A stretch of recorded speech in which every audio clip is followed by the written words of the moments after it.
Ooh. What's up, everybody? Welcome to Tuck Rule Takes, episode 206, I believe. Episode 206 of Tuck Rule Takes. The gang is all here, per usual. Another streak, just like the Patriots win streak. I'm Mike. Liam's here. Al's here. Like I said, gang is all here once again, boys. A victory Monday. We say it every week, but it doesn't get old, though, does it? It really doesn't. No, it doesn't. No, I don't know what people say where it's like, oh, don't you get tired of the winning? Don't you get tired of just routinely every week just crushing, no matter who it is, top defense, top passing defense, top rushing defense, potential Super Bowl winner, potential MVP as their quarterback? It doesn't matter.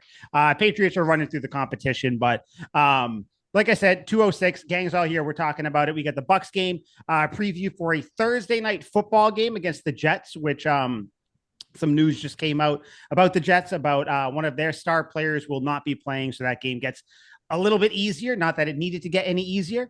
And then, just kind of quick talk just about how the Patriots are right now. We're 10 weeks into the season. We'll kind of wrap it up there. But boys, Patriots won 28-23. Beat the Bucs. Good game. Just a nice, I don't want to call it a heavyweight bout. Maybe this was the fight right before the main event if you're watching on a boxing card or something. But this was just a good game. Yes. The Bucs are a good team. They have a good defense, a good offense. I know they're down Mike Evans. I know they were down Bucky Irving and what's his name, Chris Godwin. Mike Evans too. Yep. Mike Evans, he's out. But still, they have firepower. They got Baker Mayfield, who, like I said, potential MVP candidate, even though I think that's kind of out the window now. But 28-3. Quick opening thoughts, and then, like always, I'll throw it to you guys wherever you guys want to start. This is the game where, and you're seeing it today, and you'll see it all week. This was the game that officially put the Patriots on the map. They beat the Bills back in week 4, I believe, week 5, whichever one it was, I forget. But that was still like a divisional game. Maybe you caught the Bills sleeping. Let's see if you can really do it. You hear talk of a tomato can schedule, which we'll talk about that too, I'm sure. I don't buy into that, but this was the one. You beat a playoff team, a potential Super Bowl team, a dark horse Super Bowl team, people are saying. Just a great win. And I think the biggest takeaway for me is that this team won without Drake May dragging them across the finish line like they have in weeks past. But that's my opening thoughts. Where do you guys want to start? What were your guys' thoughts about it? Just kind of the floor is yours, gentlemen. 8-2. I just have one quick thought. Who realistically in the NFL, besides maybe Kansas City, and I'll throw Philly in there too, Birds, baby. Yeah, you have to. besides those two teams, who really scares you if you're a Patriots fan right now? Because think of everything that the Patriots have. The Patriots have probably the coach of the year, if not the runner-up for coach of the year. They have an MVP candidate. They have two really good running backs in a rookie and a veteran that, I said he was going to be LVP. I'll eat shit for that one. That's fine. It happens. It is what it is. They have a wide receiver that is getting comeback player of the year consideration. You have Milton Williams, that has been one of the best free agency signings in the league this year. You have a shutdown corner in Christian Gonzalez. You have a top 5 rushing defense. You have a top 10 overall defense. And your offense is scoring points. So seriously, tell me what teams besides the Eagles and the Chiefs, if you got in a matchup with, would really scare you. Because you beat the Bills, you should have beaten the Steelers, but you turned the ball over 5 times. You're not going to win a game like that. Mm-hmm. The Ravens are, listen, I'm going to call it, they're frauds every year in the playoffs. That's who they are. That's my big NFL take. The Ravens never win in the playoffs.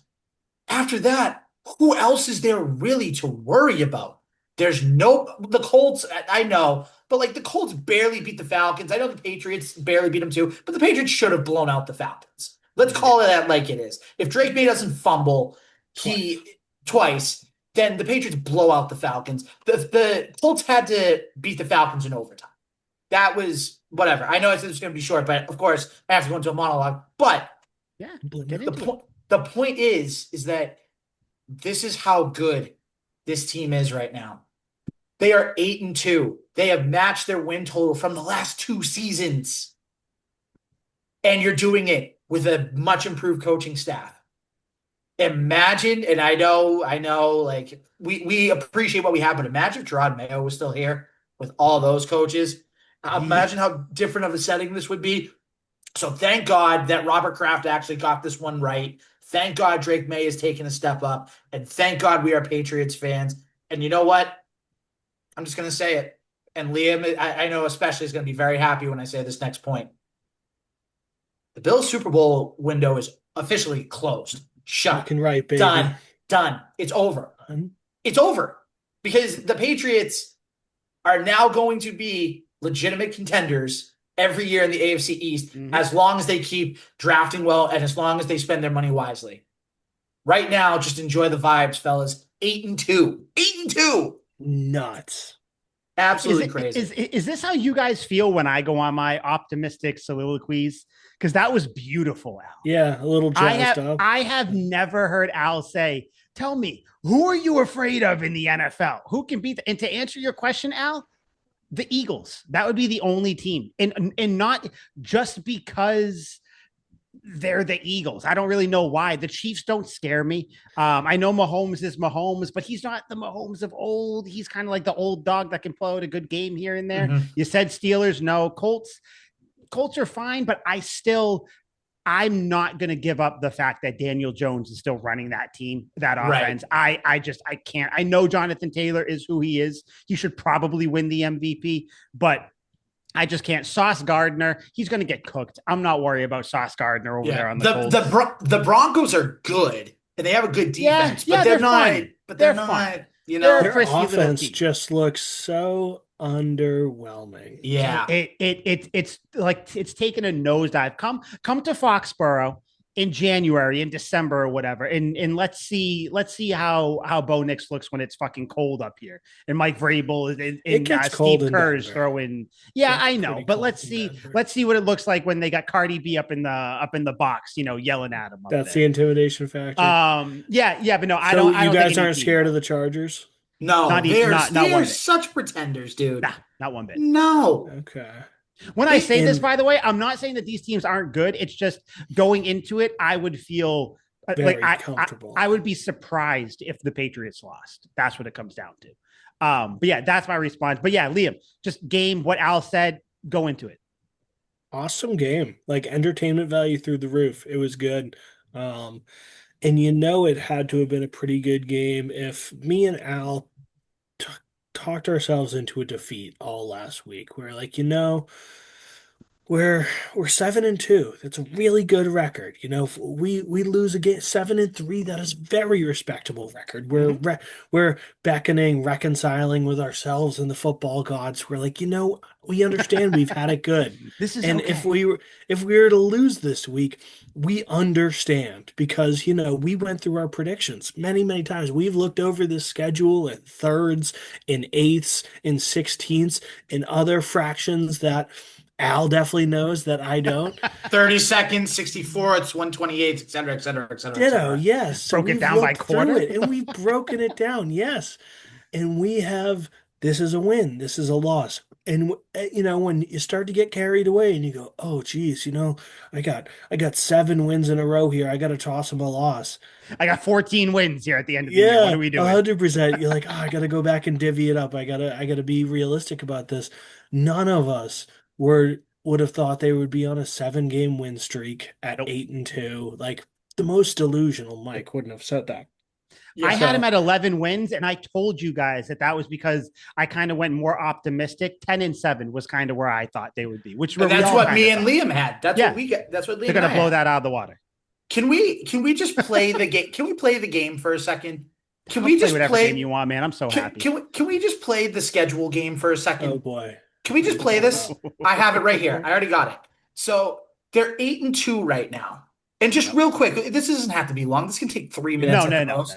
No need. Just real quick, just naming the last 7 games of the year. Let's see what record we have Just them like, at. yeah, this is funny. It is Jets at home Oh, win. gee. Yeah. And by 10 the and a way, half point favorites. I want something clear. I have been saying in the group chat and in our fantasy football chat that I think this game is more tough than like the Bengals game. I just want to clarify a couple things. First of all, it's a short week. Second of all, it's a divisional game. Look at what the Raiders did against the Broncos last week, who, by the way, I know the Raiders beat the Patriots week 1, who Patriots would obliterate them now. But destroy them. yeah, but divisional game, short week, they only lost 10-7. They were competitive in that game. Mhm. You know, look at what the Dolphins just did to the Bills on Sunday. Again, I know what we just said about the Bills, but the point is, I'm not saying the Patriots don't win this game. They're going to win this game. I just think it's going to be like, all right, it's going to be like 24-10, and then maybe the Jets get like a fluke touchdown with like 2 minutes left. And then it's like the Bucs game where you got to recover an onside kick and you win the game. I just think they make it more uncomfortable than we realize. And I don't know why. The Jets aren't good. They are not good. It's freaky. And then there's They are Mike not and I. good. That's like, it's going to be 43-0 at halftime.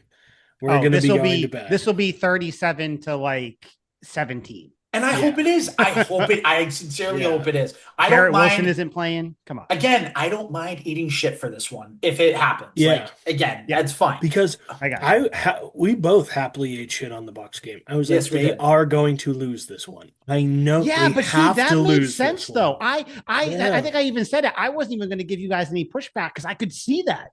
Like the Bucs are a good team, and but they showed it. They played well. They did. They played well. But anyway, Al, go real quick. Jets win. Okay, so 9-2. Yeah. At the Bengals on the 23rd. I have it. I mean, even with Joe Burrow, the news about Joe Burrow being back at practice, can you really see him being ready? What's today? Today's November 10th. 13 days. Can you see him being like ready and like technically he only has 21 days to be back. So yes, I kind of can. If you have a 21-day window, 13 days into it, I expect him to be. I would imagine he's questionable at very least. Probably. And you know what? Honestly, if he's not 100%, that's an advantage for the Patriots defense. Yeah. And Mike's talked about it. The Bengals have arguably one of the worst defenses that we have seen in our lifetime. They're bad at everything, Liam. Look up their stats when you get a 100%. second. No, I don't want to subject myself. Dude, they've missed. They're top of the league in missed tackles. They're up like 35 higher than the second place place team in missed tackles. Like on that alone, they're hard. Right. Yeah, that's a win. They're bad because I think that the Patriots offense is going to feast on the defense. So that's 10-2 right there. Unless Liam, I'm sure you agree with that one, right? Okay. I have to. Yeah. Okay, Monday night game at home against the Giants. Giants just fired Brian Daboll today as we're recording on Monday, November 10th. Might actually be a plus. Maybe. But wait, who's their coach? Mike something. Mitna or something like that.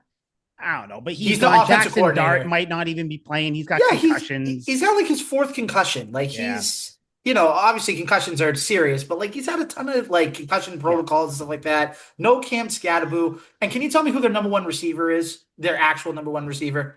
That's not Malik Neighbors, who's out, obviously. Darius Slayton. Okay, yeah. See, good with that. Okay, that's a win. Unless their head coach is Mike Kafka.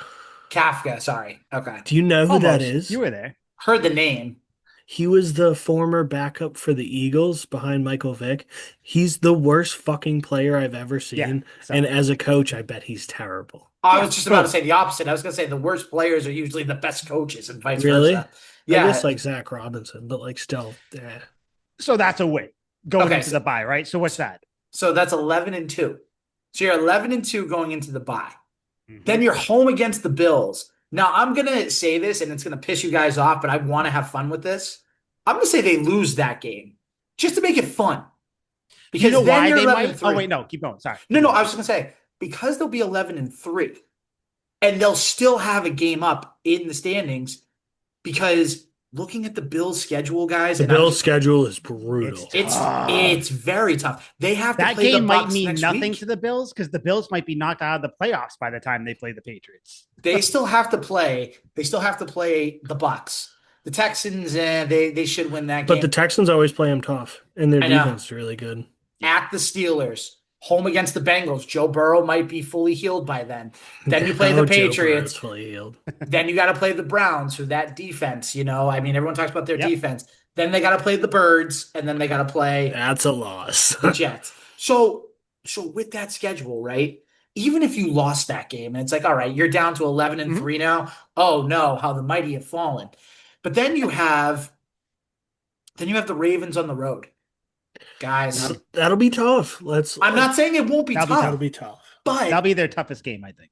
Yeah, Derrick Henry is not the Derrick Henry of old.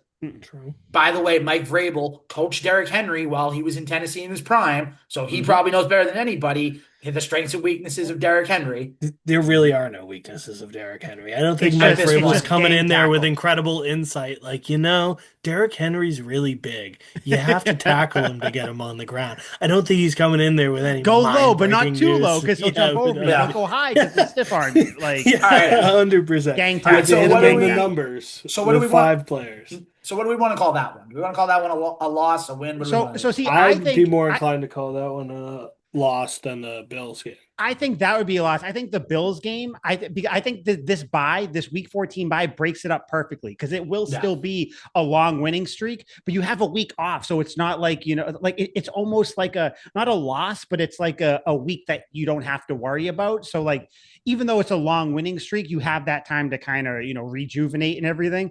No, I think they beat the Bills. And then I think they lose to the Ravens. So, Okay, so I give them a I'm- loss there. I'm fine if you want to split it that way. I just, Yeah, like I said, I wanted them to lose to the Bills just for fun. Yeah. No, I get it. I think want them that to stomp on the Bills fucking now. I think the Bills will be wound so tight because I think they will need that game to keep their like playoff hopes alive. And I think the Patriots will be somewhat playing with house money. And I think that it's another duel where Drake May kind of outduels Josh Allen. And yeah, I mean, they're at home this time too. Yeah, I don't know. Shit, it might be snowing. Yeah, give me the Patriots in that game. But the Ravens one, I think they lose. Just because Lamar Okay, Jackson so goes off. we'll So say we 12. both have one loss. So Yeah. we'll say 12 and 3. Mhm. Okay. So then you're at the Jets, which again should be That's a win.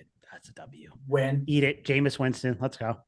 Now, the last one, home against Miami, I say we don't even pick this one because it's going to depend on how the Patriots are. Yep. If they're fighting for a 1 seed or fighting for the division still at that point, which I don't know if they will be, but if they're fighting for a 1 seed, they might try to beat Miami and try to get that number 1 seed, get that home field Yep. advantage throughout the playoffs.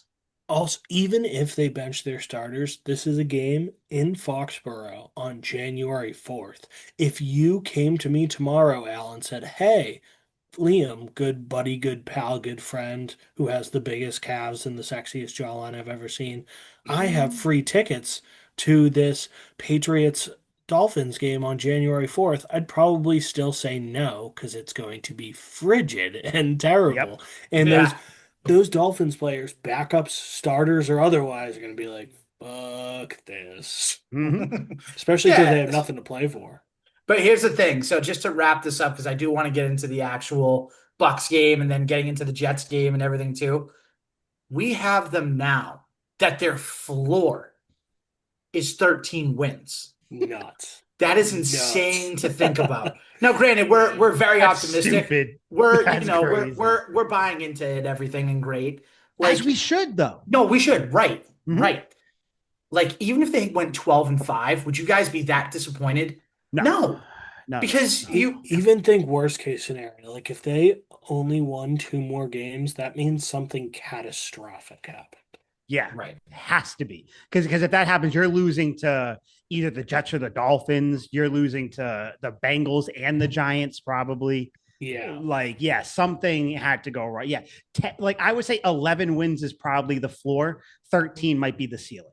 That's what I would say. If we have to kind of go from there and I think that gets you probably the 2 seed. I think if you get 11, right? Because I don't know if the Broncos are going to keep it, if they're going to, keep pace. I can't Let's just imagine say the Broncos Colts keep it. do, like, just because, why not they have. So yeah, I think Yeah, like, let's the look at the AFC Colts East schedule. title. Let's take a look at the Colts schedule real quick. Yeah. Okay, I meant to okay, look at that so- earlier. What is it? So the Colts are on a bye this upcoming week, but the following week they're playing the Chiefs in Kansas City. They should lose that game. Okay. Yep. They're Going home for the Chiefs. home against the Texans. Again, the Yeah. Texans are bad this year. They're bad. Even though they came back and beat the Jaguars, but still at the Jaguars, the division game, you never know. Ah, At Seattle, that's a tough game. that might be a loss. But That then is Seattle's a definitely a Super Bowl loss. contender. Yeah. then they're home against San Fran, who's not as good as they used to be. Yeah, Home but they're against they're frisky though. They could do something They are. maybe. They're playing Mac home well. Jones. home against Jacksonville, and then at Houston. So they got 2 or 3 tough games left. All right. And then let's look at the Broncos schedule real quick, just because again we're doing this. See, this is fun. This is This when the will be podcast is fun. I yeah, enjoy because this. because you don't have to worry about like, oh, do we even think about their schedule? Patriots might not win another game all year. I know. So the Broncos schedule is kind of tough. They're home against the Chiefs this upcoming Sunday. Loss. They have a bye. Then they're at the Commanders, which the Commanders are very underwhelming this year. Yeah. Yeah, At the Raiders, which is You never divisional know. game. Yeah. Divisional game that's though. free. That's a free game. Home against the Packers, home against the Jaguars, at the Chiefs, and then home against the Chargers. Yeah, they got a tough schedule. That I offense think- has to figure out what they're doing if they want to keep up with the Pats. I think they have the toughest schedule out of the 3 remaining 8-2 teams. I think they do. Definitely. Yeah. And I think in that circumstance, we're Chiefs fans because we're rooting for the Chiefs to get one, probably two. Mm-hmm. Yeah, I have no issue. The best part about being a fan of a winning team, I can root for one of our rivals to win a game if it helps us. Because like at the end of the day, like we don't have We'll to worry beat them about the Chiefs. too. Line them up, Yeah, baby. like I mean, the Patriots don't play the Chiefs this year unless it's in the playoffs. Like nothing they do really impacts us unless they beat the teams we want them to beat. So yeah, I was pulling for them to beat the Bills. I was happy the Bills won just because I like when the Chiefs lose too. That was kind of like a win-win game. But yeah, I don't know. I think we're pulling for the Chiefs. I think we have to, and then I think we're pulling for the Bucs next week because the Bucs are playing the Bills, like you said. Yep. So Yep. kind of a weird turn of events here. But yeah, dude, it's crazy to root for this team like this. It's in like the whole in Liam. I want you to kick off what you want to talk about with the Bucs game, but it's just fun to have people now like there is no more hesitation. Like I think I heard Damian Woody say that the path to the Super Bowl runs through Foxborough. I almost came when he said that. Yeah, That was finally. crazy. Brewski texted him mid-show and just said, "We're back." Like you have Stephen A. Smith saying that the team's here and he doesn't even watch football anymore. Brewski and Woody literally looked at each other and in unison said, Mhm. "We're back." Like that Yep. was great. Yep. Yeah. Yeah, and I think they are. And we'll kind of wrap it up when we talk about the Jets game at the end. But yeah, it's just nice to root for them. But Liam, Bucs game. Thoughts? What do you want to start with? It can be positive, negative. There's some things to talk about, but thoughts about the Bucs game. Where do you want to jump off with it? I think we start off like we always start off with our savior, our captain, Drake May. Mm-hmm. It was minus an ugly pick on once again really good Drake May game. He was under pressure, the line held up and didn't hold up, but he gave you 2 of the prettiest passes we've seen all year long. You guys have heard me refer to Carson Wentz as walk it to him Wentz. And that nickname derives from his passes were so clean. It looks like he paused time, walked from behind the line of scrimmage through the pocket up to the wide receiver, handed it to him, walked back to where he was and unpaused time. And everyone's like, oh my God, what a perfect pass. It's just all of a sudden in his hands. Now Drake May is in that similar vein. That Kyle Williams, we got a Kyle Williams appearance. Not only did we get a Kyle Williams appearance, he kicked the fucking door in. That was incredible. That pass was just perfect. Crazy. Cross field on the money to walk it to him pass. Like it was just right there, didn't break stride, turned it and wheels. Under And pressure then- too. He was getting hit basically as he threw it. Yeah. He got Nuts. bodied. It was so nice. Just a beautiful pass. One of those ones where you're like, you sit Damn. there with your beer and the remote in hand. Yeah, you're like, damn. That was nice. He's like, I could never play quarterback. Like, I don't even Yeah, understand. I can't do that. Like, And then the Mac Hollins pass toward the end of the game. What a bomb. That thing looked like it was 60 yards in the air, no problem. And Mac Hollins just hauling underneath it. He had to mhm. catch up to the ball, and it's still perfect delivery in the breadbasket. Wasn't way out in the fingertips. Nope. It was right there. Elbows were bent. The pass was perfect. It was so good. So we start with Drake May. Were you guys as emphatic as I was?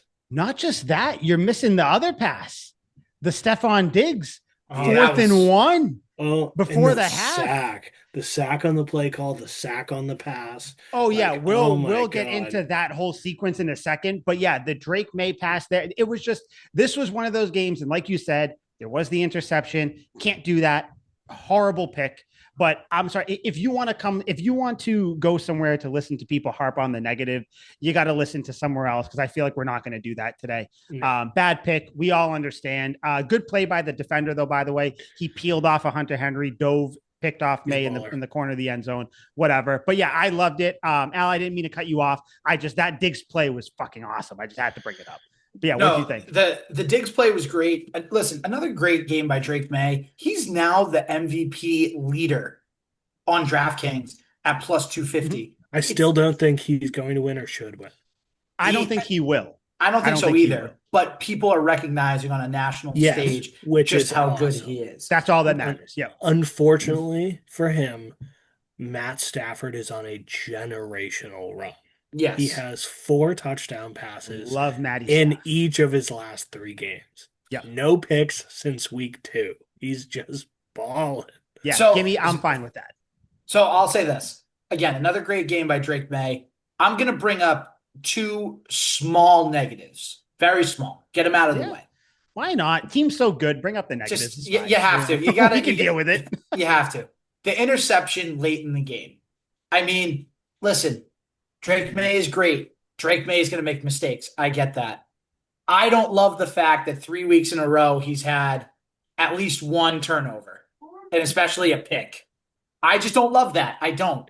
The Cleveland game, the Atlanta game, again, you got to take care of the football. That's a big thing. If you want to win in January, you have to take care of the football in November. Plain and simple. And at that point in the game, you're up 5. You're driving down the field. You just connected on that like 55-yard pass to Mac Hollins down the right sideline on 3rd and 14. So you hit on a big play there.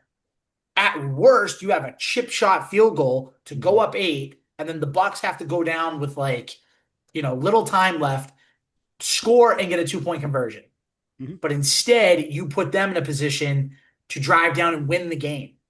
You don't want to do that. Your defense is good, but it's not fair to your defense to have to make a stop in that situation. So that's why I'm saying just be smart. Like if you got to run out of bounds, run out of bounds. You got to throw in the back of the end zone, do the Patrick Mahomes, the Tom Brady special, whatever. Yep. Throw in the back of the end zone, take get the rid sack, of it. just slide down, whatever. Or slide down. Yes, slide down and just whatever. You were down at like the 5-yard line. Again, it's a 22-yard field goal. It's a chip shot for Borregales. So that was the one negative with Drake May.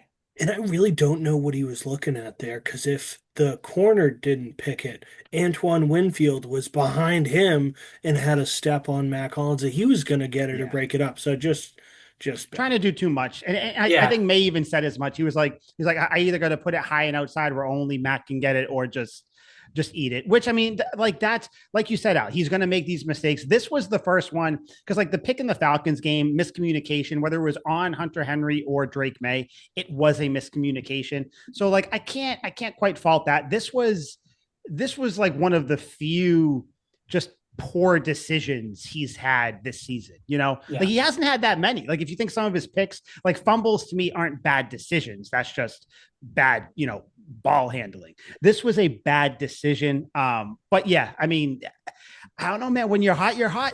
That's what this team is, this is the second week in a row where the Patriots have won the game and they haven't won the turnover battle, which is crazy. Yeah. That doesn't happen. But yeah, no, I agree. That negative, clean it up. I'm not worried though. That's the only other thing I was just going to bring up as a total offense. I know we're just starting off with Drake May, but the offense itself and not even the offense, but the offensive play calling by Josh McDaniels. When it was 21-10, you went run, run, pass. I would have liked to see a little more aggressiveness. I thought they played it a little conservative. I think at this point, if you get up by teams by like 11 points, 10 points, whatever, go for the score, go for the kill, go for the win, go for the blowout, and put the Do game out what of Dan reach. Campbell would do. Yeah, Yeah, but right. Just keep going. right, Yeah. but in all seriousness, like go down and try to score there.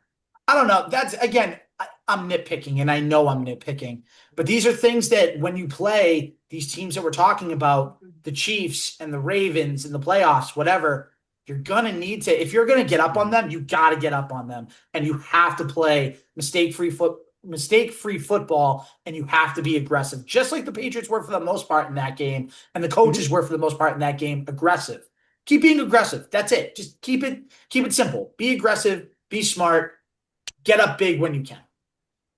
Yeah, that's my thing. When you say, or like you say, we say, I say, Liam say, whenever anybody says like, when you play the good teams, you have to do this. And I think they will. Like if they play a team that is better than the Bucs or more offensively powerful, or just in a situation like you said, a playoff game, I do think the play calling will be different. I don't mind and like I know it kind of goes the opposite of what we say a lot each week. I don't mind the conservative play call when you're up big, because like that's kind of my thought. I'm like, dude, just like get out with the win. Of course, when it doesn't work, then you can look back and be like, well, shit, you should have done something else. I don't think they'll do this same type of play calling if they're going against like the Chiefs in the playoffs or the Ravens, whoever. But yeah, I get it though. It is definitely something to be like, hey, can we tighten the screws a little bit? Yeah. Back to Al's turnover point, though, the last 3 games we've had these turnovers. The last 3 games we've played good teams. Like I'm not expecting him to turn the ball over against the motherfucking Panthers or, Mm-hmm. even this Jets game on Thursday. I'm not expecting them to take the ball away. But if you're playing Cleveland, who has a good defense, they're going to take the ball away. You have to play extra mistake-free football. The Falcons, number one pass defense. We passed all over the yard against them, but they did get an interception and a fumble on us. So it's not even just, play cleaner football. It's against the better teams. You have to be ultra cautious because this totally could have went the wrong way. The Bucs Mm-hmm. were down 5 and got a pick in the end zone. That Baker Mayfield's on the sidelines smelling blood. Yeah. Mm-hmm. And he did smell blood when he got sacked on whatever fourth or Yeah. third and 3 or whatever it was on that final drive. But Yeah, there were a few people seeing blood on that poor Bucs offense. The Patriots defense was thumping them. We'll talk about that in the defense yeah, portion. I think just to kind of like wrap up the Drake May thing, 16-31, 270, 2 touchdowns and a pick. Not like a crazy stat line, but this is one of those like, if this is going to be one of your like bad statistical games, which people want to say, like, cool, I'm fine with that. Like, Yeah. yeah, I don't. This is just one of those things where he's a young guy. He's gonna grow out of those turnovers, which we've seen him develop throughout the year. So we assume that he's going to grow out of it. It's just like you said, kind of, you wish he didn't do that. I want to ask you guys though, with Drake May, I thought he did a good job protecting himself this week. You hold on to the ball more in the pocket because he knows that he can make throws. So I'm fine with him getting hit a little bit in the pocket. That's what he does. McDaniel said it last week. You're not going to coach the running or scrambling plays out of his game because that's a part of his game. My question to you guys, though, that hit that Drake May took on the sideline from number 23 on the Bucs. I don't know who it was. I forget his name or whatever. Legal hit, but There was no need. There was no need for it. so 23 that was was the going to dude be who my got the question. pick. Yeah, I know, because then he picked him off. Yeah, like the next play or whatever. That was going to be my question to you. Like, do you put the? I saw people saying that like Drake May needs to protect himself more. Whenever Drake May gets hit, or like whenever his head hits the turf, you see a litany of tweets or people commenting, being like, "He's got to protect himself. He can't take these hits." Blah blah blah. Stop watching football, because then like a few plays later, Baker Mayfield was scrambling or whatever and got sacked, and his head hit the turf, and I was like, "Whoa." Did you see Baker Mayfield's head hit the turf there? He should have just turtled and took the sack. He definitely shouldn't have tried to extend the play. Like, this is No. football. People are going to get hit. But that hit on the sideline was crazy. Like, what did you guys think? Did you guys have any blame on May there? I didn't, but just the No, hit in general. no. To your point, Mike, I'm team quarterback should go down when necessary. But on that Mhm. play, you got two defenders right there. It's a step before the sideline. Like, and I'm going to ask you guys a very simple question. And if you answer it the way I think you're going to answer it, then that just ends the discussion right there. If that's Josh Allen or Patrick Mahomes getting Yep. hit, do the refs throw a flag? 15 yards. Yep. 15 Thank yards. you. That's all. That's all that needs to be asked and said. That's it. I Yeah. rest my case. You're not expecting to get like truck sticked when you're half a step, from the sideline.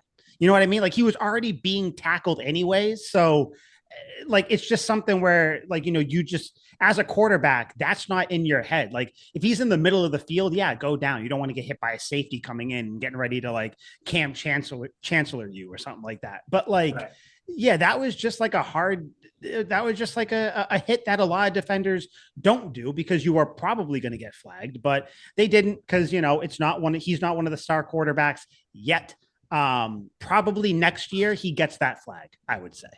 Yeah. I would assume, especially after the Patriots win the Super Bowl this year. I mean, you can't hit a Super Bowl winning MVP quarterback like that. You just can't do it, guys. You really just can't. Once he starts making the league money. But no, just a great game from Drake May. Again, like I know it's weird to say great game when he threw that pick late in the game. I don't know. I heard, and I don't ever, and Al, you know this because you see me tweet more obviously than Liam. I never agree with Tommy Curran. In fact, he has me blocked from years ago. I probably said something mean to him, and I apologize. But I hope so. That guy he sucks. he said after the game on NBCSN, he said, I'm paraphrasing, but he didn't mind the pick because it was time for the team to pick up Drake May. Like he's done enough where he kind of like not the grace or the leeway, but it's like, you know what? Yeah, he made a mistake here. Like he's won you 7 games so far this year. Like it kind of pick the kid up. So that's kind of where I was with it. Just overall, great game by May. I think he kind of solidified that he is in the MVP conversation. He helped solidify the Patriots as well. But yeah, definitely 2 thumbs up for Drake May. Right, guys? Any final thoughts on him? Nope. Let's talk about that fourth down, the goal line sequence before the half. So Patriots get down to the 1 yard line, essentially 1.5 yard line, whatever it was. They have the Bucs don't have any more timeouts.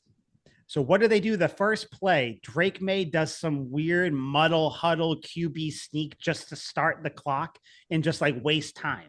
And Vrabel and May after the game have said that no, he was trying to score. They haven't really like said what they were trying to do there. Before we move on from this play, very clearly, you guys, right? Mike Vrabel told May to like fake QB sneak it and just get the clock going, essentially waste a down just so then the Bucs wouldn't get the ball back. I loved it. I thought it was crazy. It's one of those things where it's like, it's just so crazy. It might work. How did you guys feel about that play? Because I don't think like we've really seen that type of obvious play like that before, right? Yeah. In the moment, you're like, what are you doing? Because you want to score. But then afterwards, it's like, oh, okay, that actually makes sense. Keep the ball away from Tampa, and you get the ball to start the second half. Yep. And if you don't get it, if you don't run the ball in from the 2 yard line, like shame on you. Yep. Like seriously. But you know, give it up to Mike Vrabel and McDaniels and all them, man. They got some stones on them. I'll say that much. Mm-hmm. Liam, I know you liked it. I did because Yeah, fuck you. That's why. Like Yeah. it's so good. it's But aggressive. a moment like that was one of the few times that I've been like, you know, uh, play clock in football goes quicker than you think. Because like he Yep. did that with like a little over a minute to go, and then they ran it with Henderson and he got stuffed, and all of a sudden there's 2 seconds on the clock, and I'm like, Mhm. wow, that went really quick. When Yep. if you're going into the fourth quarter, fresh 15 minutes on the clock, you're like, okay, we have probably another hour and 15 minutes of this game. Mm-hmm. And like just in that moment, I was like, wow, that 1 minute clock went by in 20 seconds. Yeah, So it no, was it was wild. It crazy. was bold. I like it though. That was a kneecap biting play call. I dig it. Yes. Just spiteful. And like, of course, Mike Vrabel and Drake May aren't going to admit that. But I have beautiful visions in my head of Mike Vrabel in the headset going, just basically take a knee here because Just go fuck down. these guys. So yeah, just go Yeah. down because this is going to be hilarious. Fuck them. Watch this. And like, only for them to call the timeout and then throw to Stephon Diggs was just absurd. On fourth and goal with 2 seconds on the clock, we give him the Calvin Johnson treatment. Fade to the back pylon. Dude, Go crazy. crazy throw. Massive sack. Because, like, you run the ball in that situation. Hmm. Yeah, Like, you that's what you do that's in a most clear cases. and obvious thing. You try and get that gritty 1 more yard. If you're throwing a fade, which unless you have Calvin Johnson, Larry Fitzgerald, one of the Yeah. the great wide receivers, even Julio Jones failed at many, many fade routes. Hmm. Now Stephon Diggs, in his old age, bad teammate and washed up, goes out there and catches one over their best defensive back. You're like, Dude, the toe tap wow, too, so like much swag. the video where like you see him, it's like the slow motion kind of like facing him. You see him catch it, and in the background, you see the clock go down to zero. Right when it goes to zero, that's when you see his toe tap, and you're like, how can you not be poetic about football, man? That shit was crazy. Like Beautiful. I thought that they were, and Tony Romo called it out on the thing too. I thought that they were going to do like a quick slant to him, kind of like when he scored his first touchdown. But no, he like it was like a fake slant fade and It was a just superstar route. incredible, Go get the incredible ball. play. The throw, like I don't know what's more impressive, the throw or the catch. We're not going to sit here and debate it. They were both Yeah. A plus plays by two A plus players, one star, one future star, or one superstar, one future superstar, however you want to say it. Yeah, Yeah. the balls on that, like that's the thing where I immediately looked to Nicole and I was like, you don't get that with Belichick here, and it's not a slight to Belichick or anything, That's not true. but okay, come on. It's just not Enough. true. No, you would not get that bullshit play to start. You would not get a fade. No, you would. You wouldn't get it. I'm not It's going to just let you not do true. this. I'm not going to let you do this. Bill But Belichick took no, intentional no, safeties to be like, that's fuck fine. you. He wouldn't do this. He wouldn't do this. He'd be too busy talking about his little high school girlfriend. It's not it at all. You're He spiteful and he would petty. not do that. Great play though. I'm not here to talk about a middling college coach. I'm here to talk about the God, best you team in suck. football right now. Yeah, great play though. Like I don't.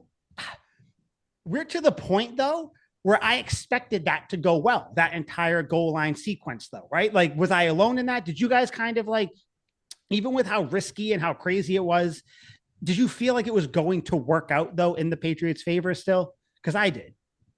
Oh, hell no. No. No. No. You thought no, like you saw that play and you're like, "Oh God, is it going to stay in bounds? Like, is Diggs No, going to not get?" the play. I just thought in general the play. I was like, "What the fuck?" Oh, okay, but still, But in like, general, it's still in general. No, it's like uh, you hope at worst they're going to get a field goal, which again they did, and you're happy about that. But also just like the play calling again after even the fake sneak. You have a couple plays, they don't work out. It's fourth down. It's like, oh great, are they really going to blow this? yeah, just Now the kick it, only just kick it. Nope. just take the points, but you love the aggressiveness again. But I'll tell you what, you don't do that if you don't get the ball in the second half. Correct. If you're kicking away, you take the points, you tie the game, Mhm. and then you let your defense do its thing.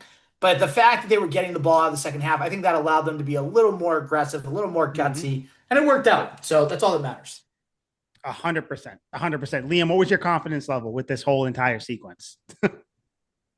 Well, I thought it was going to be a run. So even though they got stuffed on the play before, I liked their chances. And then they threw it in the air and my heart stopped. And I was like, there's no fucking way this Because you is saw going it to was a work. fade too. Like, Yeah, I was oh, like, there's no shot this works. And like Stephon Diggs had a step on him, but I was like, there's almost no real estate ahead of you. You're working with a window of like 2 yards. Stephon Diggs has to get both feet down. Like, I couldn't do the math if I tried, but I bet if Al was looking at that very analytically, he'd be like, you have a 14% chance of making this.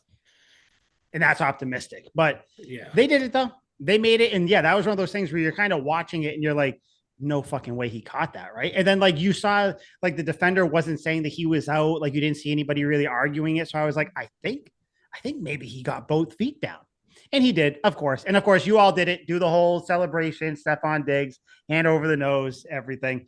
But yeah, Al, like you said, they definitely wouldn't do that, I would assume, if they weren't getting the ball back after the half. They got the ball back after half, and we had a Trevion Henderson sighting. Just Did we ever? incredible. And actually, before we get to that, I want you brought up before the Kyle Williams thing. That was crazy. Fastest kid in the world. I just wanted to say that was nuts. Like just to see speed killing, that was awesome. That was at the end of the first quarter, which was crazy too. But yeah, the Henderson thing though, like one of those ones where you watch him run it and you could tell he was kind of ready to go down, both hands on the ball, going between the lines. And it's like you see it in his eyes, even though you can't even see his eyes, but you can see it. The second he realizes that nobody's there, gone. Yeah. Just gone. And that speed, I mean, you see it. Like it was that on Sunday, no matter when you're listening to this, so I don't want to say yesterday, but Sunday was a great game for the Patriots rookies. And Henderson was obviously, kind of the leading guy there. Yeah, that was crazy. That's the double score. Few things in football I love more than a good double score. And this was one of the best ones I've seen, from that fourth down call to what was it, a 60-yard rush? Is that what this one was? Or was it the 69. 55-yarder? 69-yard rush. Like 69 was the latter one. This first one was 50 something. 55, I think. Yeah, 55. Like, come on. What just kind of tell me what went through your heads, guys, with that run. They were saying even out of the draft that Travion Henderson was a quote home run hitter, like he can make those big plays. And sure enough, he breaks one, to the right side in the third quarter. He breaks one off to the left side late in the fourth quarter. And you guys must have laughed at this when he's looking at the sideline, being like, "Should I score? Should I go Yeah, down?" and the second one. Yeah, that and was they're like, hilarious. "Go get your touchdown, man! Like, go Like, score! get in the fucking end zone. Yeah, like score, dude." Yeah, No, that it was awesome. great. And you know what? I think this should give Josh McDaniels confidence too, to be like, you know what? It's a very simple formula. Stevenson between the tackles and Henderson outside the tackles. But Henderson scored both of his runs, should have been between the tackles. The second Should one, have he been. bounced to the Yeah, outside. which is Right. First nice. one was between the tackles. So it's kind of stereotype breaking there. I did think that was friggin' hilarious, where he's looking to the sideline. He knows he's so far ahead of everyone else. He can look to the sideline. Coach, do I score? They're like, go, go, go. He's like, I'm not worried about that. Just do I go down? They're like, just go in the end zone. Just Okay, go. okay. He points. He's Yeah. like, I tweeted out after, because you guys have seen The Incredibles, I'm sure.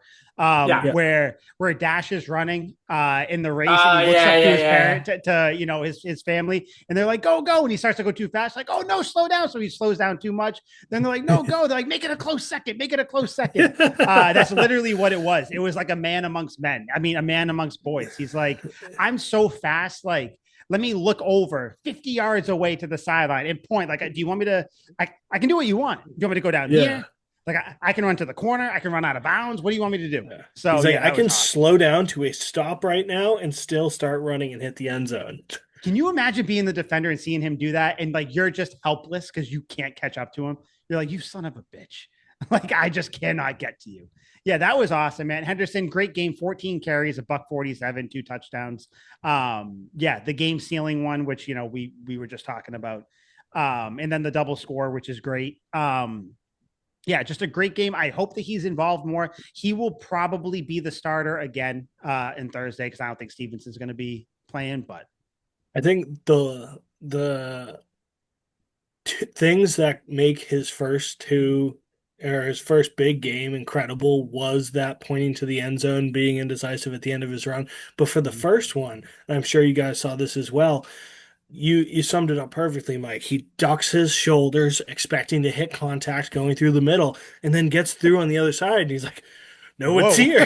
He just like, whoa, there's a ton of space. and So he's hauling. goes. And he goes, and literally, he's probably 10, 15 yards from the line of scrimmage, maybe 20 yards away from where he started. And Mac Hollins throws up the deuces. He's like, yep, he's gone. And Immediately. there's an incredible picture of Henderson legging it to the end zone, Mhm. and you just see Hollins behind him with the peace sign, like, yeah, he's gone. I was I like, don't dude, even that's think really I don't cool. even think Henderson was by Hollins yet at that point. That's how quick it was. He had like Yeah. just ran by him. He's like, "Yep, gone. There it Yeah. is, Yeah. touchdown." Hollins is blocking. He sees Henderson behind him. He's like, later. Dude, Mac Hollins, by the way, we'll talk about him. 100-yard game for Mac Hollins. Liam, you called it. I think we all liked the signing, but you mentioned it before the year, throughout the year, that you thought that Mac Hollins was going to be more than just like a big body guy. Yeah, Mac Hollins is. I mean, it seems like everybody is Drake May's security blanket because everybody gets open. He puts it where it needs to be. He But yeah, gives Mac everyone the Hollins, ball equally. dude, great team guy. You see him on the sideline when the defense is making plays. He's throwing the towel around. He's hyping guys up. Like Mac Hollins, another great. And people made fun of Rabel for it. And, they made fun of people who were I talking about made it fun before of the Vrabel season for it. started. He was on the Eagles. He sucked. Culture. That's a culture guy. People would Yes, say, "Oh, so. I mean, you can't win games just by signing culture guys." Oh yeah, well, 8-2. So maybe you can win games by just signing the right guys. Um, Yeah. but yeah, just great game from Mac Hollins. Good game from Diggs too. He's there when he needs to be. We talked about the touchdown. Pop Douglas, one catch, great catch. My issue with Pop Douglas, stay on your feet, dude. What is going on? This guy just stumbles and bumbles like Chris Berman is fucking commentating him. Stumbling, bumbling. Dude, he catches the ball and it's like he trips over imaginary lines on the field. I'm like, come on, man. But yeah, love it. Just a Yeah. I don't know, man. Great game. Thoughts on the offense? Anything else we didn't touch on there before we go to the defense real quick?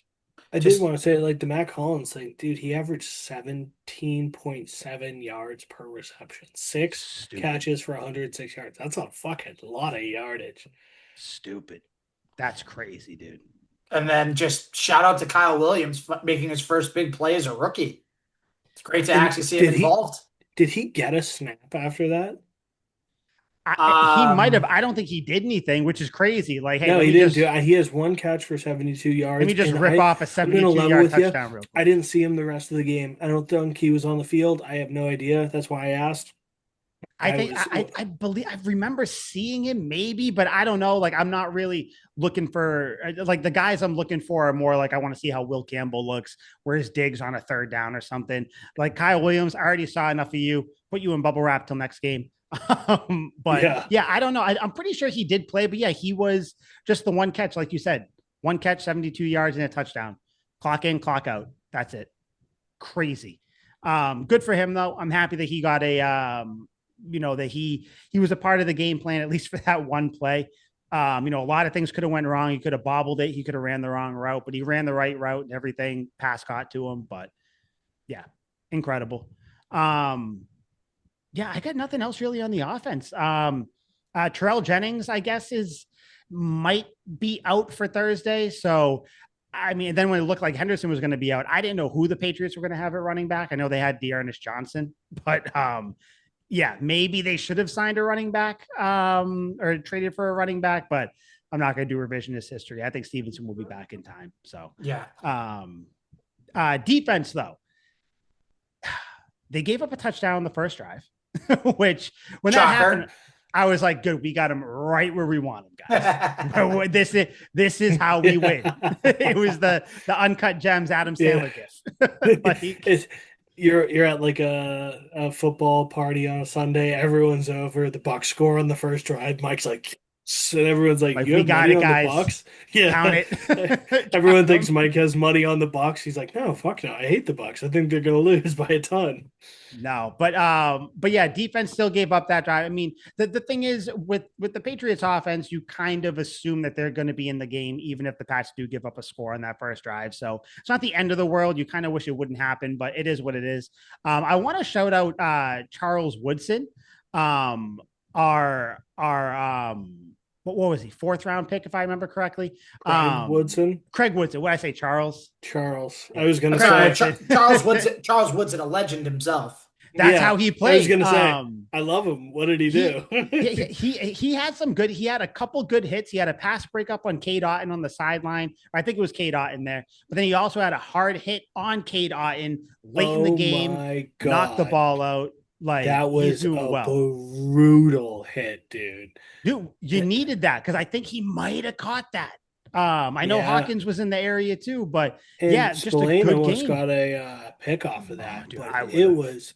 that was a brutal hit, dude. He Mm-hmm, got smoked. mm-hmm. Yeah, great play. Spillane, another great game. Caleb Chase on another sack, another great game. I wanted to ask you guys how you feel about this because there's a lot of talk about the Patriots pass rush and how it's not great. And we know it's not great. We also know it's not bad. Yeah. I thought it was fine this game. Like they're not the team that's gonna, pressure the quarterback or sack the quarterback 5 times a game or whatever. But for the most part, like almost like the offensive line, where they're not perfect, but they do what they need to do to help you win. Like I'm not going to say it's a problem. Granted, like we know Baker Mayfield is slippery; he gets out of sacks, so it is what it is. I didn't have an issue with the pass rush. I don't really have one moving forward. What are your guys' thoughts on that? Because, like I said, the talk is that that's like a glaring weakness. I don't think it is, but what do you guys feel about that? I think for right now, it's not a weakness unless you get an injury. So like if Chason goes down or Landry goes down, which by the way, not to be, Debbie Downer here, but we haven't really heard Harold Landry's name in quite a while. Mm-mm. You haven't heard him for I think like 3, 4 games, something like that. Now you see him on the field, still like impact around the ball, doing things. But yeah, But you don't see him like he's making cooled off. plays. Like, yeah, Yeah, he's yeah. cooled off. But Mhm. that's the thing is like if one of those guys gets injured, I mean, also Barmore went down at one point in this game for a little bit, came back in, but He's still back at like least. Yeah, you yeah. gotta be careful. You gotta make sure that your guys are healthy. Like if they can make it through this next 3 week stretch with the Thursday night game against the Jets, and then the Sunday game against the Bengals, then the Monday night game the week after against the Giants, then you'll have a bye week to rest, recover, and Hmm. everything for the last 4 games. But you got to make it through this next stretch. That's the only thing I'm asking. Just keep it somewhat healthy. That's why this bye week's so important, man. That it's this late. We didn't know coming into the year how perfect and how clutch this bye week would be where it is in the season or in the schedule. Yeah, it couldn't have been at a more better time than where it is now. Week 14, like rest everybody up, make sure everybody's healthy. Like you said, Barmore, that's a huge one. When he went down, I was like, oh no, Vrabel came out to hold his hand. I was like, what, did he break his hip? Like he's got to be dead or something, but he wasn't. He got up, he came back in, like you said. But yeah, like Harold Landry, haven't really heard him since the first few weeks. Like I said, you do still see him. He is still making tackles. He's still around, but he definitely has cooled off. Chase on, I mean, all time season for him. He's playing great. Milton Williams, I mean, we know it's final few plays of the Bucs drive. That's when Milton Williams showed up and earned his money. But yeah, Liam, pass rush though. Do you think you think it's like an actual issue moving forward, or it's just kind of like, they do what they have to do? It's weird because now our opinions kind of shifted from the first couple games of the season. We're like, this is a fucking dominant defensive line. Mm-hmm. So that leads me to believe this is a remarkably standard pass rush. If we're going against somebody with a weak offensive line, we're going to torture you and we're going to look like a great defensive line. If we're Mm-hmm. going against a solid to good offensive line, we'll get a chase on sack or we'll get a precarious Milton Williams sack or Harold Landry might sneak in there. Mm-hmm. And in this circumstance, the Bucs had a lot of hurt defensive linemen, which is, you know, I think it was mostly on the right side of the line, but anyone lining up against Tristan Wirfs out of the game. He's the best fucking left tackle in the game. He's a Mm-hmm. Very monster. good. So if you're going against him, you are going to have a long day and not a productive day. But everyone else, like Chason got the sack because Baker Mayfield held the ball too long and ran around, did a Josh Allen impression, and got tackled. Like, that's really no indication on his offensive line. They did their utmost, and Baker Mayfield just held onto the ball for too long. So I think when we look at the schedule breakdown the next time we do it, we should keep in mind what are these offensive lines looking like? How effective are we going to be? Because we sacked Cam Ward fucking 4 times or whatever it was. Mhm. And in the first couple games, in the Raiders game, Harold Landry had 2 sacks, 2.5 sacks, something crazy Two and a like half, I that. think. Yeah. Yeah. Yeah, Yep. Chase Chason had one.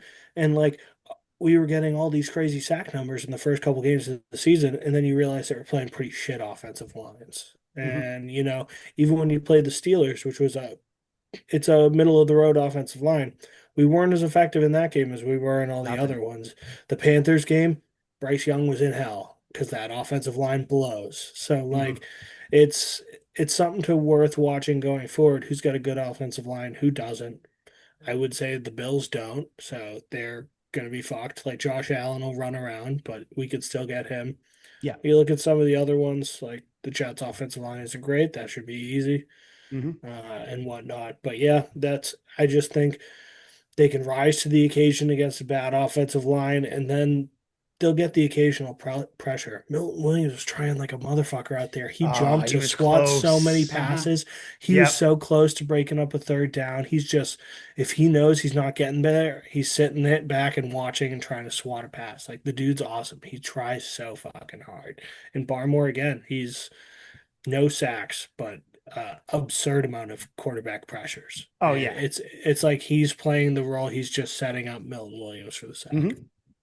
Yeah, no, he's playing well. I mean, even if the guys those two, if they're not getting sacks, Williams or Barmore, like they're still impacting the game every single week. Whether it's consistent, whether it's in clutch plays, clutch times, like Milton Williams was worth every penny, and Christian Barmore, like coming back from the blood clots and everything, crazy good season.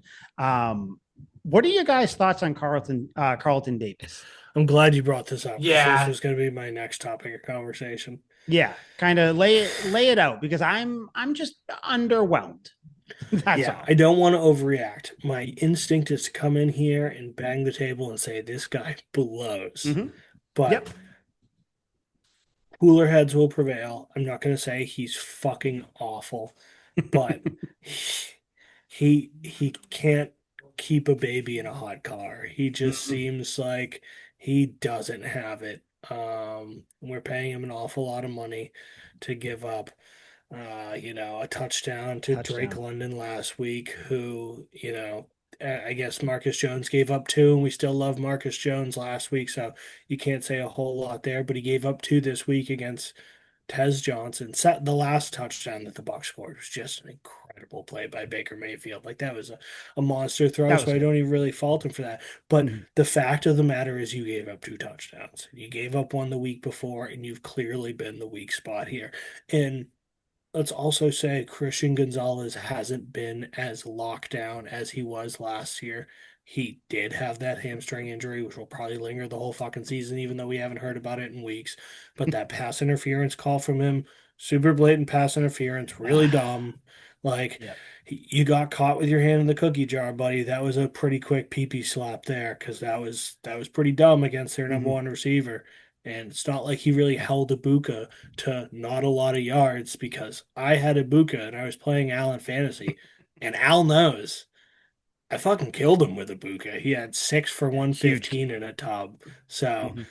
Christian Gonzalez isn't out there neutralizing the best offensive player. And then on the Not other side of the field, you got Carlton Davis, who's like, yeah, I'll be 5 yards behind you every time, but I'll make the tackle. I swear to God, he probably leads the team in tackles just because he's giving up the he most. has to He's just, tackle the guy he just gave yeah. catch up to. Yeah. Al, what do you think, Carlton Davis? How are you feeling? Just extremely underwhelming. I mean, this was a guy that was brought in to be a physical corner, someone that could be a shutdown number two. Hmm. Some were saying that you had the best corner duo in the league with Hmm. Gonzalez and Davis. I was one of them. Yep. So now it's like, okay, like you're giving up touchdowns, you're giving up big plays, a lot of penalties. And that was kind of the MO with Davis, right? Really aggressive, will get some bad penalty calls against you, but he can make plays. And you would have thought, in his homecoming to Tampa Bay, that he would have had some sort of impact play, whether it was, a forced fumble, maybe he had a pick, a big pass breakup, whatever. Something. It's been very underwhelming. We're paying him real money. It sucks, but that's what you have to do when you're a bad team. You have to pay the suck Mhm. tax. Like we sucked, Yep. so we're going to give you a little extra money. So. Yeah, I mean, I still think that he has one big play in him, whether it's to win a game, whether it's in the playoffs. I'm still holding out for that play. I can feel it in my bones, but yeah, it's just underwhelming. I really liked Carlton Davis too. We all did. We all liked the signing, but yeah, just tighten up, buddy. Come on. Like, I'm not saying you got to be a lockdown Darrell Revis, Yeah. but like, just be Carlton Davis. Like, that's all we're asking you to be. And like he hasn't lived up. He's been probably, I asked you guys last week, and this is the answer. He's been really the only free agent signing or addition that hasn't quite lived up to what we wanted him to be, which kind of blows. But Yeah. I would say that's completely accurate because we were just talking about Mac Hollins where we were like, we didn't think this guy would do anything, and he's actually been super effective. Calvin Johnson. Yeah, Like, and you look shit. at all the other ones, you're like, shit, Milton Williams had another sack, and then Mhm. Chase everyone in the on. room, yeah, Chase on crushing it, and then everyone in the room stares at Carlton Davis, and it's like, what have you done? Yes, like not to be awkward, but yeah, we've Yeah, almost all of us have really showed up. yeah, literally, yeah. Like, We're shooting like 95%. yeah, right. There's just one guy that's like 1 for Yeah, 20 from the free like throw line, and it's I him. can't quite put my finger on it, but somebody isn't living up to potential. No, but I mean, I do think that it's an unforgiving position where like if you give up a big play, it's almost like a left tackle giving up a sack. Like, do we all see it? It's not like Yeah, a linebacker can miss or miss an assignment and like maybe someone picks up the slack or whatever. But when you're a corner, you're out on an island like that. It's obvious, especially when the guy's celebrating and you're in the background, hands on your hips, looking up at the board, trying to see what went wrong. It's like, we know what went wrong. You were the wrong that's one in this the situation. saddest mental image you just painted. Yeah, well, I mean, you see it all the time, and I hate it too. Big plays, and you just see the defender looking up. Oh man, and then he walks away, and you're like, "Shit, man, I'm sorry. I'm sorry this happened to you." Yeah. But yeah, defense though, I don't. And I guess kind of overall in the game, I got no other real thoughts for it. Just a great win. This is probably the best win of the year for the Patriots. But kind of final thoughts. Anything else you guys want to touch on about this game? What can people say now? You've beaten the Bills on the road. You've beaten the Bucs on the road. You've beaten the best defense that you've seen this year in the league in the Browns. I'm not saying they're a great team, but you get the point. Great defense. So, yep. You've beaten, the Panthers that were supposed to be taking a step up at the time when you beat them. You beat the Saints when everyone thought it was a trap game. You beat the Falcons when everyone thought it was a trap game. What is there left to say? Many men Yeah. wish death upon me. Dude, there's nothing to say out. Like you can't. They've done everything. Like you said, they've beaten bad teams. They've skull fucked bad teams. Like they've really beaten bad teams. They've beaten good teams. They've beaten great defenses. They've beaten playoff teams. Like they've overcome the vaunted trap game. Like which is something the Bills can't do. Like they've won against every type of team you can say. Like I don't like what so now they have to beat that. So this is the next box to check off. They have to beat a divisional opponent on a short week. That's what they have to do now. Yeah. Yep. Like, okay, cool, check that off. Now they have to beat the Bengals. They have to beat two of the top 10 receivers in the game. Check that off. Like the Giants, they got to win Monday night prime time against an opponent you don't see that much. Check that off. Like, what else do they need to do? What they need to do, they need to win a playoff game. Yep. That's the next thing they need to do.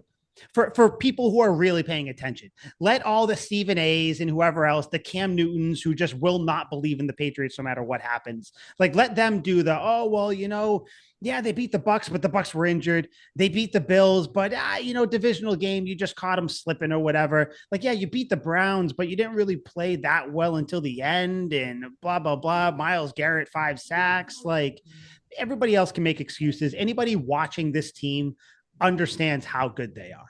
Like there is nothing you can say now about the team. Nothing. They should be like, not that we care about power rankings, but they should be top three, top five in all the power rankings moving forward. They should be. They're 2 games up in the East. They're third in the conference just because of tiebreakers and conference schedules or whatever. Like, why are people so reluctant to just say like the Patriots are a Super Bowl contender? That's what it comes down to. Like, I'm not saying they're going to win it. Well, like I am, but I'm not saying they're going to win it. You know what I mean? They are a Super Bowl contending team because until people they are prove otherwise. because people are going to look back at the schedule and say, "Oh, the strength of the schedule wasn't that good. Oh, you played all the fourth place teams." Well, guess what? We were a fourth place team last year. It's called you play who's in front of you. You Yeah. play who's on your schedule. Get over it. Like, just get over it. Mm-hmm. This is what happens when you're a bad team. You have an easy schedule. Yeah, Liam, anything else on this game you want to touch on? No, great game. Yeah. Entertainment quality through the roof. Very good game. Like, this was one of those good, stressful games where it's like, you never quite, like, I never really was like, oh my God, we're going to lose. But it was always like like we have to do this drive. We have to do this. And the Patriots did end up doing it. Yeah, just a great game, entertaining game, game of the year, I think, for the Patriots. I know the Bills game was close, but I think this one, all things considered, all context, taken into consideration, this was the game of the year. So great win. You're 8-2, 7-game winning streak, 7-game winning streak, which is just, again, we're the Paul Rudd meme. Who would have thought? Not us, not me. Look at us. Yeah, you look at us. Okay, big game against the Jets, though. Big divisional game, short week, Thursday night football, on Amazon, on Prime Video. Patriots are wearing their rivalry jerseys. Liam and I were talking about it right before you got on. I'm pumped to see these jerseys kind of in live action. I want to see what they look like. I want to see what they look like on the players, on the field, everything, how the camera gets them and everything, how they look. I'm excited about this game. I think it might be an ugly game to start and kind of throughout, but not ugly where the Patriots struggle. I think it's just ugly. Like, the game plan might be simplified.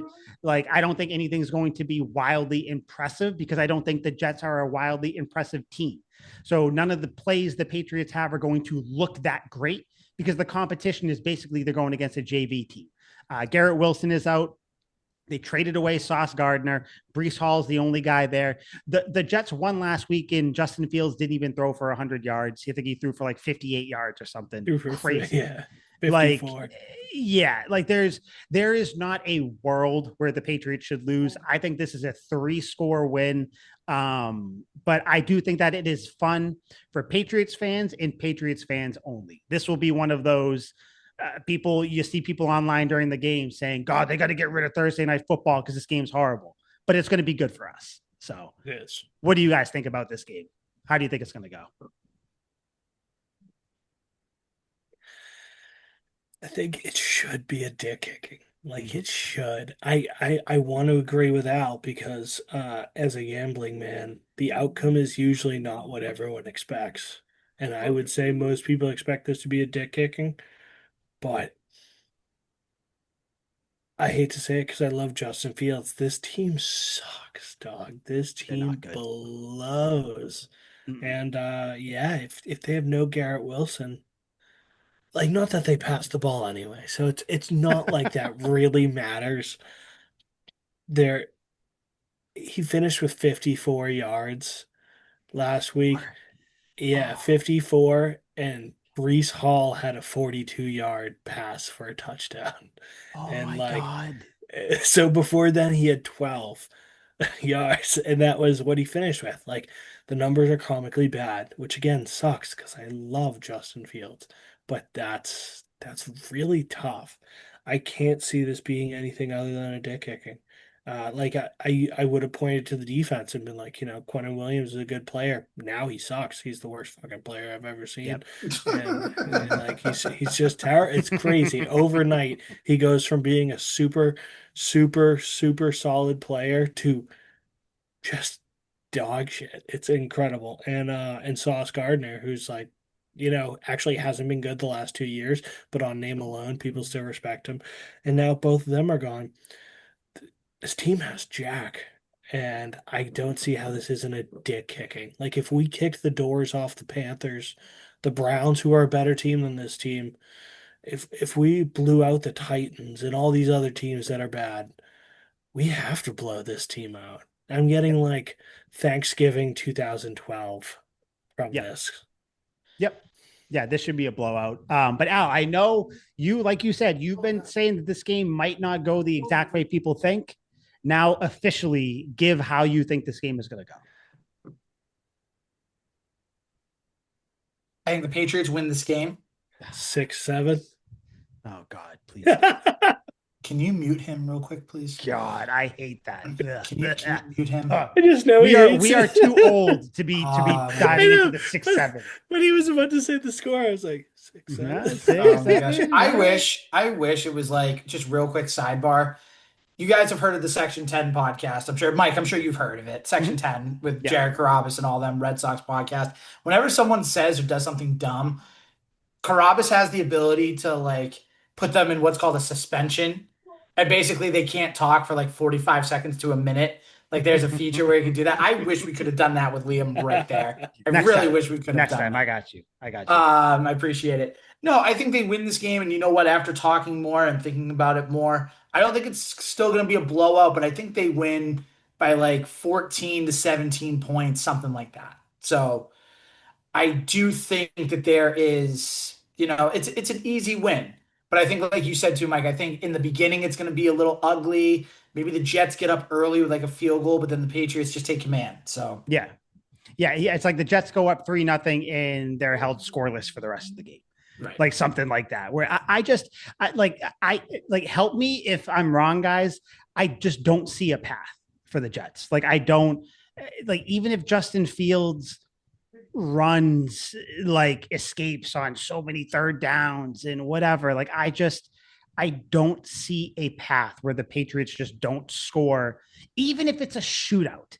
If they don't score more points than the Jets, I don't see it. Like Brees Hall is the only weapon you have to worry about. Like I don't see a way. So yeah, I think this is a big thing. I think it's going to be like a 17 to 20 point win. I don't know what. I think the Patriots maybe score like 31 or something. 31-13. That's going to be my score prediction. That was the exact score I was thinking. 31-13. Yeah. Liam, what do you got?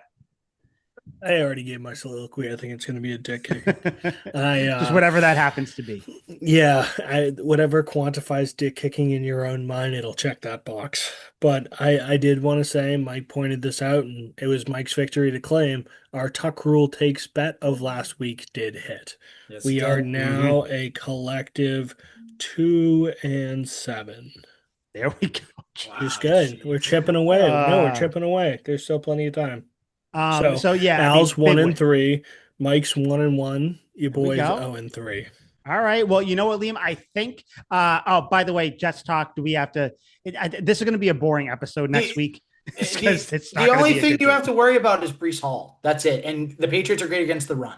Yeah. So yeah, I'm not worried. Just make sure you're healthy. That's the big thing. Make sure you're healthy for that game. Yeah, just come out healthy. We don't need anything crazy. No, just please come out of this healthy. Everybody involved.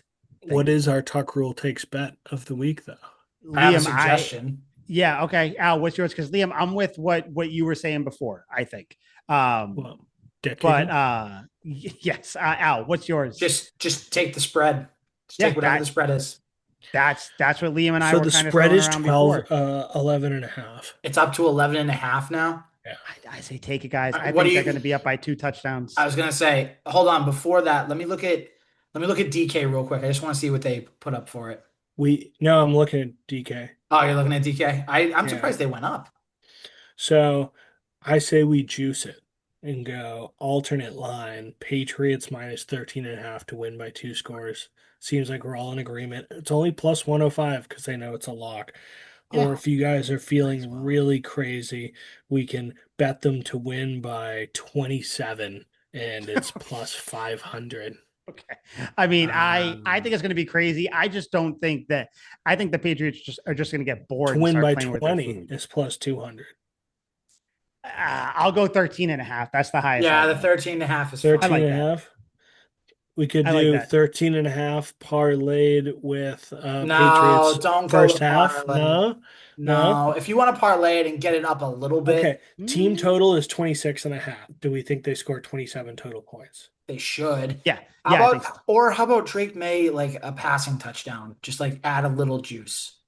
Add a little bit. Add a little bit onto this. Oh, okay. Yeah, yeah, yeah, So do you yeah. guys want to do team total, point spread with the Drake May touchdown? Do we Yes, want let's to do do all it. I'm in. three? Let's go nuts. Yeah, Yeah. Let's just do go. Which it. one? Let's Do So it. go. which one? Or all? I say we do all of them. Okay. Yeah, at this So point, I why want not to do just all make of a them. parlay? all right, I'm in. let's get these odds here quickly. So That's nuts, man. This Patriots watch the Jets are going to come over out with their best 26 and game a of the year. half. And Drake See how it May play works. it safe, passing tub, Yeah, just one. That's it. Just a quick little just boom, one. At deep the pass to Diggs. one passing touchdowns minus 1,180. Yep, that makes sense. So when I uh, put that all together here, it is only plus 128. Whatever. It's Ride. not even Who worth it. cares? We might as well just do the 14 and a half at 105 and call it a day, then keep it Yeah, simple. I think Let's do that's that. it. Okay. 13 and a half. All Yeah. right. We'll just do Keep that then. Keep there. putting $100 on that 100 to win 105. There you go. If anybody wants to do any side bets with May with a touchdown, I think that's going to happen too.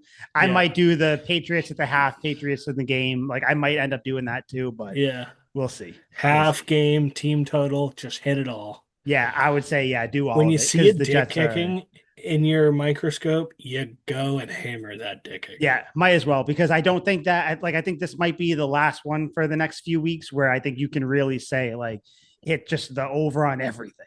Take the spread, whatever's going on, all of it. Yeah. So, So final thoughts about this week, this game, the Jets game. Anything you guys want to get off your chest before we leave? Just win the No, that was game. good. I don't care if you win by 1 or 35. Just win the game. Just win, baby. Just win, baby. You'll go to 9-2, have a real chance to have 10 wins by the bye week, which would be huge. Yeah, I can't wait, man. It's so fun to be a Patriots fan. Let's just hope we come in here again, another Victory Monday, which will technically be Victory Friday, but we're still going to end up recording on Monday, right after the weekend slate of games. Yeah. You still want to do that? Okay, cool. Good. So yeah, for Liam, for Al, I'm Mike. This was Tuck Rule Takes, episode 206. God, these Victory Mondays, they're not going to get old. They're not getting old. That's all I'm going to say. So we'll see you guys next week. Hopefully after another win, 8 games in a row. God, it's crazy to say. Sweet feet. Sweet feet. 8-2. 8-2.